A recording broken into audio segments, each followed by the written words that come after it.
Hi, welcome back to SNAP-ED LGU Mentor in Your Pocket. I'm your host for today, Lauren Sweeney, the assistant for the LGU SNAP-ED Program Development Team. And so in today's episode, we're going to be following up our discussions about working with our university's government affairs team. Joining us on today's show is Dr. Carla Shelnut, the PI for SNAP-ED and FNEP at the University of Florida, and Sarah Mathias, the government affairs representative for the University of Florida. So welcome back, Carla, and hello, Sarah. Thank you both for joining us today. Thank you. Thanks for having me back. So for those of you who are not familiar with the Government Affairs Office does, I suggest that you listen to our last episode. Carla did a great job explaining the role of the Government Affairs Office within the land-grant university. And so today we're following up a little bit on that conversation. So first I want to ask, does every university have a Government Affairs Office? Most land-grant universities do, although the function of the Government Affairs Office can range from state, local, and federal, all being one person, to individual people for each office or multiple people within each office. It depends on the institution. Okay, great. And I would imagine maybe size of the institution plays a role in that. It does, and source of funding. So if you have major federal funding for your programs and a very large program, you're likely to have a larger government relations staff. Okay, that absolutely makes sense. So very helpful.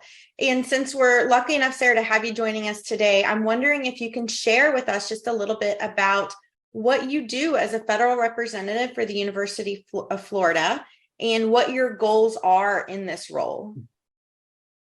I'm happy to. Thank you for having me on.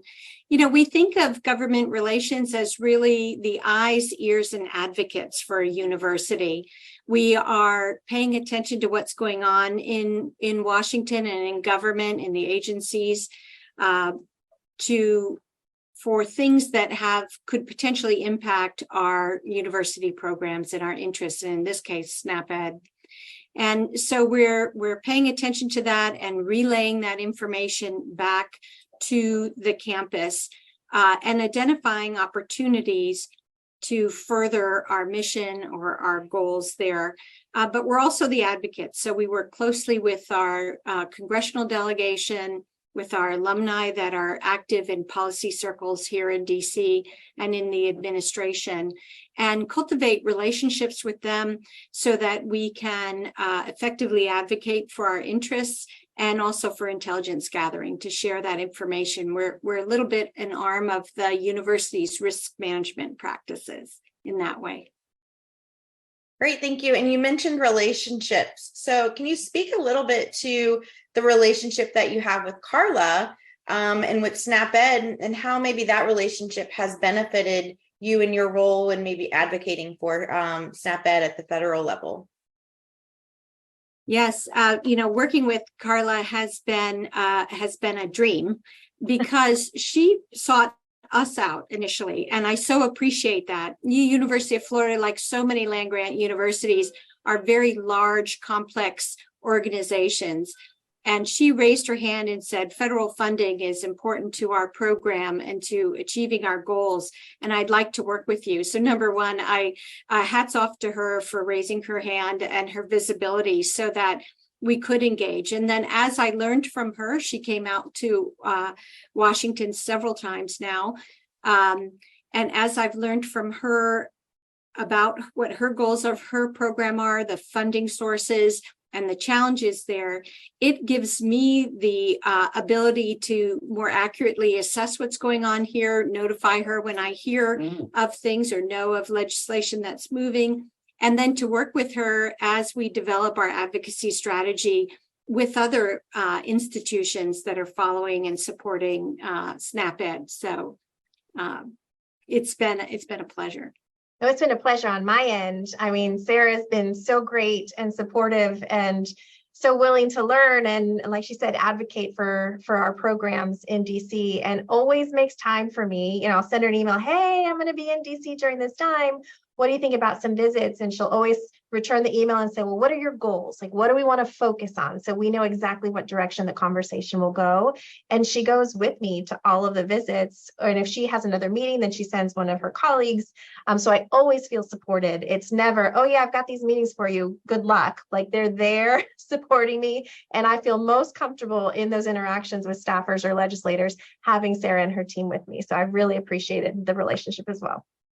And so are these meetings only happening during Farm Bill time, or are you doing these meetings, anytime you're making visits to DC? When should SNAP-Ed universities be making these visits? I go every time I go to DC, I email Sarah, whether it's, hey, let's meet up for a drink, or, she's in Gainesville just to see her and have some FaceTime and tell her kind of what we've been talking about and if she's heard anything. So it's not just Farm Bill, and I get to DC a lot for different meetings. And so it's, maybe one time we're not doing Hill visits, it's just catching up. So it's a good check-in for me when I make it to DC.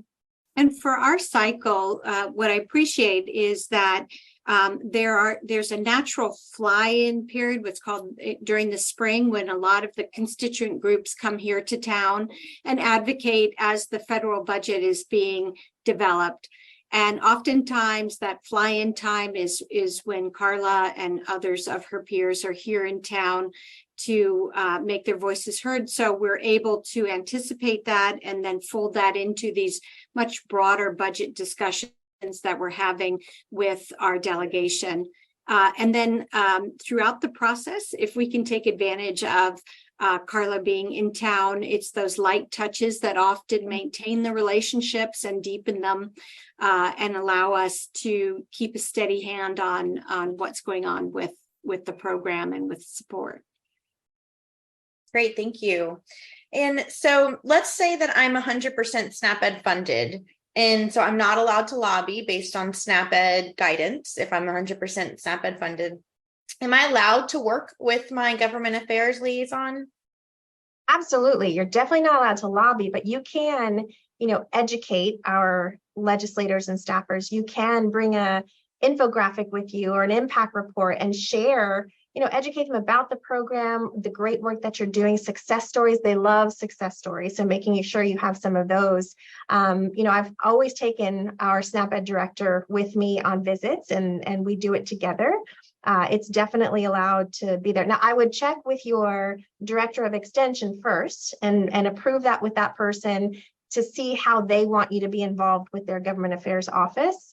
Or even before you go to DC, even if you don't have a relationship with somebody and you just want to go by yourself, I would always, pass that by your director just to make sure that they know what's going on and then that they know that you're going to be there.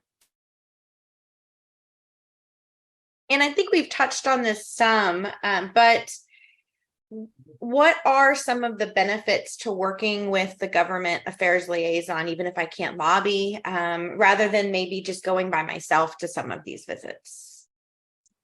Right. So as I mentioned before, I feel most comfortable when I have Sarah with me or somebody from her office. If we've gotten to the point where we're able to kind of almost like read each other's thoughts, and I can provide the education and Sarah knows when to come in and maybe ask more specific questions.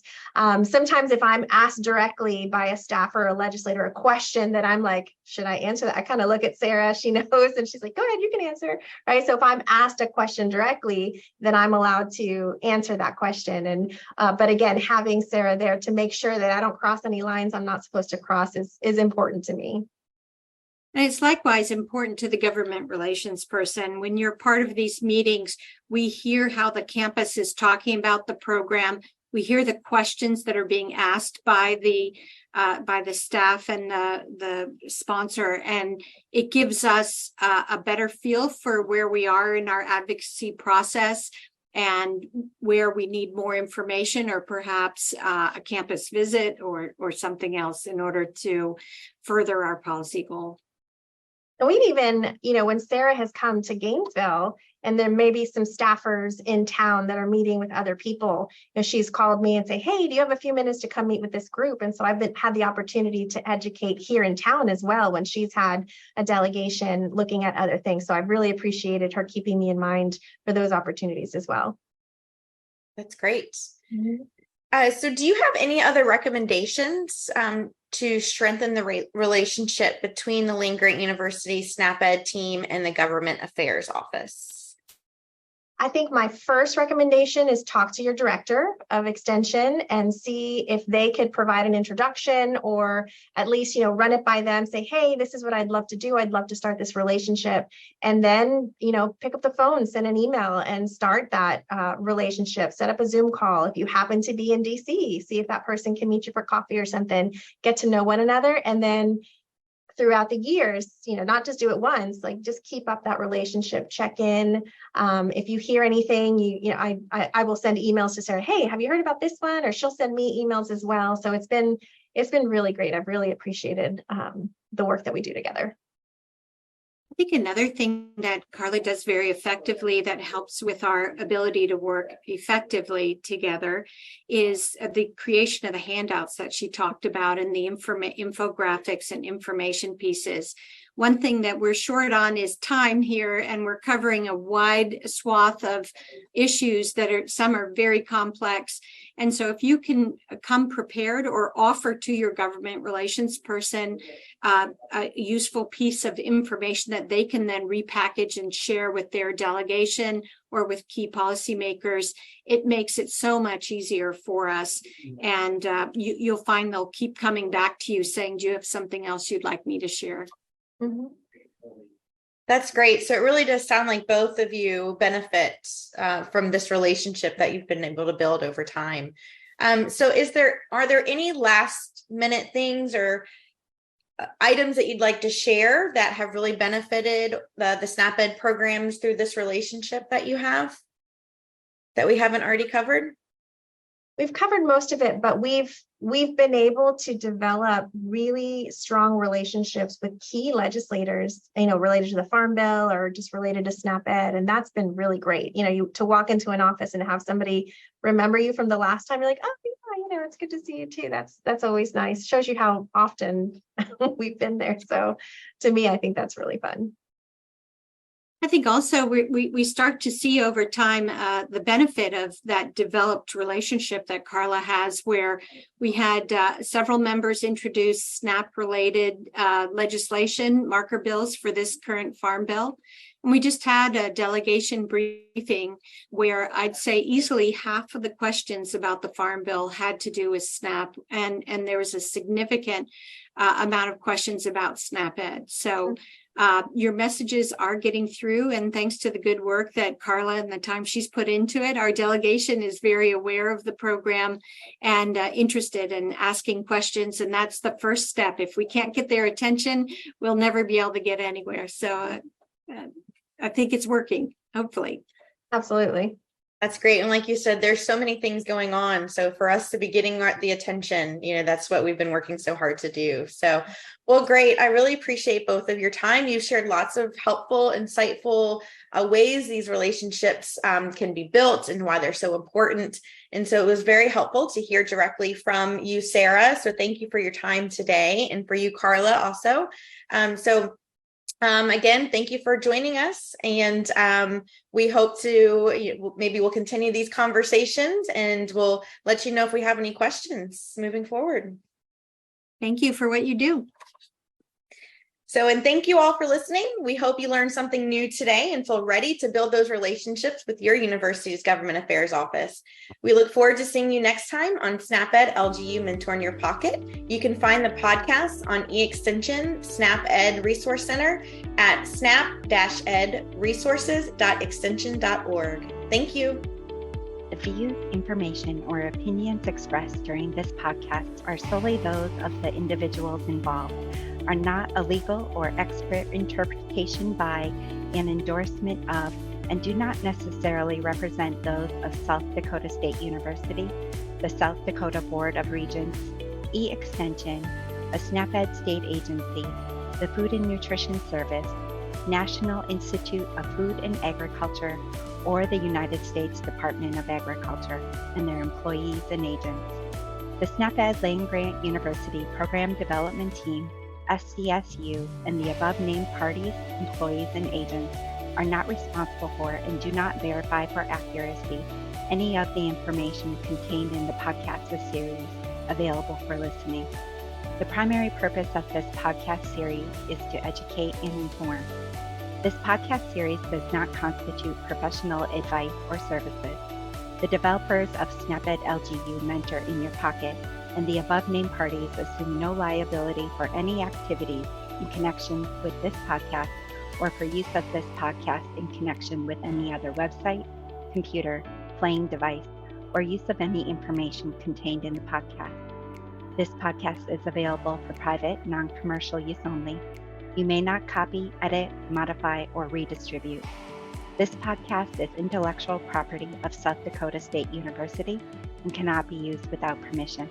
To inquire about permissions for using this content, reach out to LGU PDT at lgusnaped@gmail.com.